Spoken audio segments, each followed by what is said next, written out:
చల్మెడ గ్రామంలోని జిల్లా పరిషత్ ఉన్నత పాఠశాలలో 77వ గణతంత్ర దినోత్సవం ఘనంగా నిర్వహించడం జరిగింది.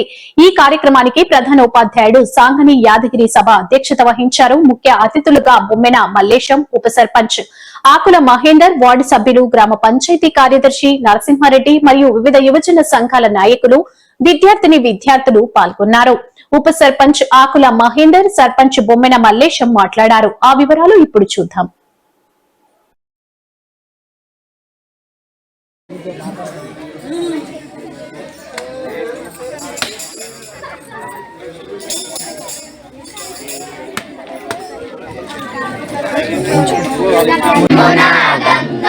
उच्चल जलहित रंगा तव शुभ नामे जाए तव शुभाशिष माहे गाहे तव जय दादा जय मंगलदायक जय हे भारत भाग्य विधाता जय हे जय हे जय हे जय जय जय जय हे.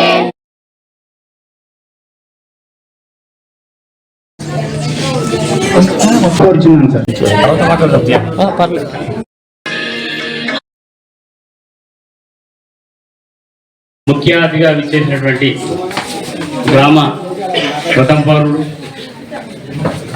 అయినటువంటి సర్పంచ్ గారు మరియు అదేవిధంగా ఉప సర్పంచ్ గారు మరియు 12 వార్డులకు సంబంధించినటువంటి వార్డు సభ్యులందరికీ కూడా అందరికీ మరియు అదేవిధంగా యువజన సంఘాల నుంచి వచ్చినటువంటి వారికి, వివిధ సంఘాల నుంచి వచ్చిన యువకులకు, మంచి స్పోర్ట్స్ మెన్స్ కూడా ఉన్నారు ఇక్కడ, కబడ్డీ ప్లేయర్స్ కూడా, వారందరికీ కూడా మళ్ళీ విధంగా వివిధ సంఘాలైనటువంటి యువజన సంఘము, అంబేద్కర్ సంఘము, ఈ విధంగా సంఘాలన్నిటికీ కూడా మేము ఆహ్వానం పలుకుతూ విచ్చేసినటువంటి అందరికీ కూడా 77వ గణతంత్ర దినోత్సవ శుభాకాంక్షలు తెలియజేస్తున్నాం. మా పాఠశాల యందు అంటే పాలక వర్గం ఏర్పడిన తర్వాత మొదటి ఇక్కడ జెండా వందనము గణతంత్ర దినోత్సవం కూడా.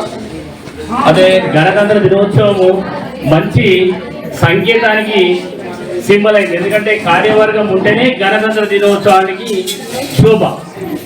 కార్యవర్గమే లేకుంటే గణతంత్ర దినోత్సవం లేనట్టే కనుక గణతంత్ర దినోత్సవంలో 72 దేశాలు తిరిగి